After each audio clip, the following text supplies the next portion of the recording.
Welcome to One on One. I'm Steve Adubato, coming to you from WNET's Tisch Lincoln Center studio. We are honored to welcome Chris Matthews, the one and only Chris Matthews. I hope I'm the one and only. Yeah, Chris has seen a Hardball every night, 7? Yes. I know, I check it every night. Every night. But we're here to talk about your book. Bobby Kennedy, A Raging Spirit. Talk to us. This book, so powerful in so many ways. Why Bobby Kennedy?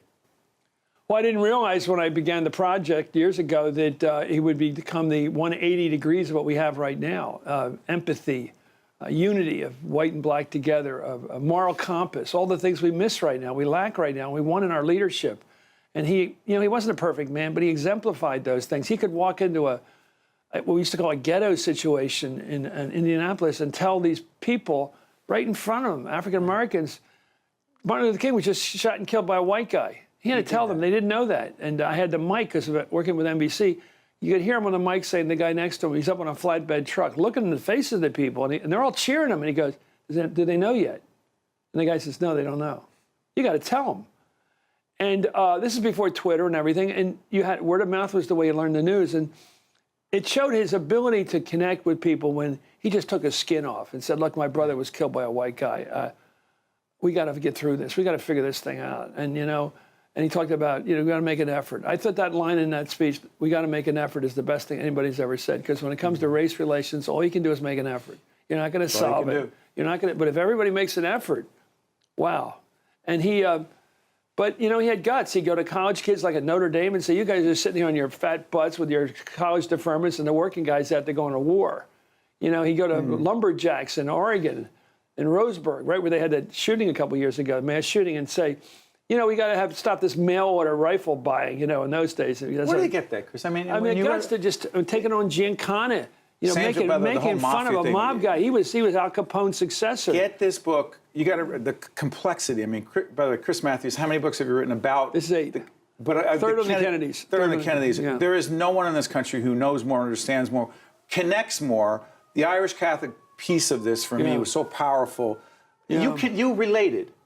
Well, because I was born 20 years later than Bobby, and yet, and obviously weren't rich. We're regular middle people growing up in Philly. Tell folks where you grew up. I grew up in Northeast Philadelphia, right on the border with Bucks County. My father worked for the city. He wrote down what happened in court. Wow. 4 brothers, but very Catholic. And things like grilled cheese sandwiches, like you just, tomato soup, Campbell's tomato soup on Saturday. Just talking about Bishop Sheen, who was on New York here all the time, the New York bishop. And these things we all had in common. The Coconut Grove fire in Boston in '42 when the BC team was about to have its celebration. But Holy Cross beat them. Right? Yeah, and Holy Cross beat them, so they weren't there for the fire. And God delivered, and being angry about Al Smith losing the election in '28. The first Catholic to be up all those things, president. my mom especially, was that mattered. It was very much part of our tribal thinking. Did it matter to the Kennedys? Because in the book, you also say that Joe Kennedy did not, he had a whole... He voted for Hoover. He voted for Hoover against the Catholic. Yeah, I know. Al Smith. Because he thought the Catholic was too street corner, too east side, west side, too much of a New York accent. He didn't like the fact that he blew kisses at people in crowds. He didn't like that sort of, Tammany show-off thing. He was trying to be a Yankee. You think he was better? Yeah, I think he thought he was. And Bobby, definitely. Because the whole Bobby thing, didn't. Bobby was a regular. Ethel said to me, Bobby was born a Democrat, meaning lowercase d, regular guy. One of the reasons I get into writing the book when they asked me to write it at Simon & Schuster was I was a Capitol Hill cop, my first job back from the Peace Corps, and I was working at night as a cop. It was a patronage job. I had a gun and a uniform, but really I was doing it for the political job in the daytime. And I got hanging around with this guy, the Capitol engineer, and he said, he'd been working there for years. He said, the only liberal Democratic senator who always said hello to the cops was Bobby Kennedy. And I go, wow. I thought he was just a guy for minorities. Why did he care about all these West Virginia former MP types? Bobby cared about people who had, he liked waitresses, he liked firemen, firefighters, cops, construction workers. Different from Jack? Jack was more an aristocrat. Jack's all...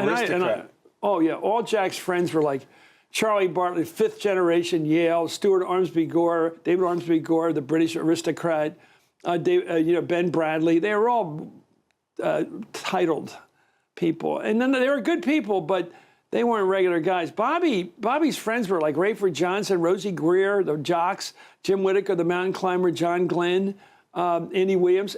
People of accomplishment. I think he liked people that showed physical guts. because he's trying to find out where to find it for Talk himself. about Finding courage by hanging around with people of courage. And let me, this is one of the things. That was a big book. part of him. By the way, get this book. It is fascinating on so many levels. One of the things that really struck me.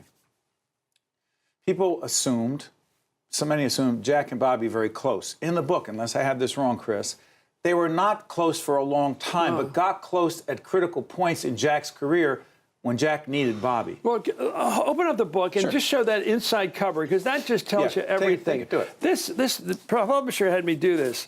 If you Bob look Morris, at the, our director, get that if shot. you look at the family here, so look how older. Here's Bobby, mommy's pet, because his dad had no time for him. And look at his brothers. His brothers are grown-ups. You know, there's Joe. He's a grown-up. And Jack, too. These are young adults, and Bobby's this Teddy kid. not even in the picture, 8 years, really. and here's still Teddy. Looks like a little girl there. Look at him, the baby in the family. Difference in age. Yeah, and so they weren't hanging. He was at the little kids' table. I mean, Jean, I got that from Jean, his sister. She was there. That's her, Jean. Right. They were in the little kids' table, but Bobby would beg his father, can't you write letters to me like you do to Joe and Jack about the big picture in the world? Spend some time. His father called him a runt. Imagine telling your kid who's 5'8", about average, a little lower than average, and his two brothers are big 6-footers, and they're calling the kid a runt. Just dismissed him. Why was Joe so mean to him? He had no use for him. No, what do you mean no use? The older kid was going to be president. Joe was going to be president. And then Jack was going to be president. Joe was killed. Yeah, in and the then war. it was Jack's turn, but it was never Bobby's turn. And the old man only liked tough. But Bobby was tough. He became tough for the old man. I believe he started off as a sweet young kid. He hung around. All his basketball playing friends were African American kids back in, this is in the 30s, which is pretty impressive. He always showed, he'd be riding along on a train with his classmate at school, and he'd go, how can we, he said with Dad, can't we do something for these people, these poor people? His father said, forget about it. One time somebody said, you know, Bobby's got a lot of generosity. And the old man said, I don't know where he got that from. The old man was not a nice guy. Chris, he did not see it as a virtue? No, Joe Kennedy was not a nice guy. But Bobby tried to become tough. He played football at Harvard. He won a letter. He played till he broke his leg in second year. And by the way, that's before the Ivy League. The Ivy League is what it is now, but you know, sort of above club football. But the fact is, back in those days, his team was 18th in the country one time that year. So it was real football, and he was playing on the varsity first team. Bigger picture. And the old man liked that stuff. You know, as someone who watches your show on a regular basis, learns from it, challenged by it, this country today and Bobby Kennedy, I know it's ridiculous because it was 1968 when he was killed, and we think so many years later. What could he contribute today, theoretically, to the ridiculous divide in this country? You know what he would do? Because the right is pretty much racial, and it's class. You know, you want to become a Democrat, go to college. That's what it's like now. You have to be a bit elite to be a Democrat now. And the working class whites have given up on the Democratic elite, and they've gone off to vote for Trump, and they voted for Reagan before that. I think he would have tried to keep, he would do things like, he'd drive through the city of Gary, Indiana, which is not like in the movie Music Man. It's an old industrial city with an ethnic population, mostly Eastern Europeans, and blacks coming in, just like it happens in most cities, the migration's going on. But he would ride through the city with Richard Hatcher, the first African-American mayor, on one side of him in the convertible, and Tony Zale, the former middleweight champion who had fought Graziano 3 times. And the other side, just to show, I'm with both you guys, we got to work together. And we make these vivid, symbolic statements about working together in both communities. He wouldn't take sides. Would he take Trump on? I mean, Trump basically has taken the white community side, and you know, he's taken the very hardline pro-Israeli position on this latest thing. He takes sides. I think Bobby really tried to avoid that. I think he tried to. But he stood up. But he stood up on the segregation issue. On issues and values, but I think he tried to bring and he didn't hate anybody. And he didn't put people down. There's no Archie Bunker in his thinking, by the way. I'm a big on that. I'm big thinking on that. Once the Archie Bunker thing started in the 70s, early 70s, where the better educated whites started looking down on the working class whites, and he was basically Irish Bunker. We all knew that. It was basically sort of an Irish guy living in Queens. That sort of division really has gotten really aggravated right now. I mean, West Side, you're around the West Side, I think people look down on those guys and they go, you know, they're just a bunch of deplorables. Hillary's word. Remember Hillary's word? Deplorable? And Obama liked it. He did the same thing. He said they cling to their guns and their religion. Well, you don't make fun of somebody because of their religion. You relate. It's interesting. You relate, at least my perception of you over the years, Chris, is that you relate to those who not only did not vote for Hillary Clinton and may not have liked Trump, but chose to vote for him because they feel lost. You relate to them. Yeah, I do. Because of your background? I think they knew about a party that was being held. You know, Carole King was singing. Everybody's up at Martha's Vineyard having a great time, celebrating themselves and how successful they are. You know, Meryl Streep's being mentioned positively. This kind of elite cultural meritocracy where everybody's made it, which is okay. But the trouble with that, having made it, is there's a sense of condescension to the people that haven't made it. And they hear it, even if it's not intended. They go, wait a minute, nice party. How come I'll never get invited? Ohio, I will never get invited. Michigan, other places, yeah, well, they felt it? Well, just the suburbs of Philly and clearly that you know Erie, Scranton. You know, I think I've had relatives like this. And we don't even talk about it because I don't want to fight with I love them, my relatives. But I know they had this attitude of, oh, you think you're better than us? Good. We'll vote for the other guy. And I think that's really gotten to be politics today. It's out there. You can hear it. You can feel it. People voting for Trump, not out of economic interest. They want a raise.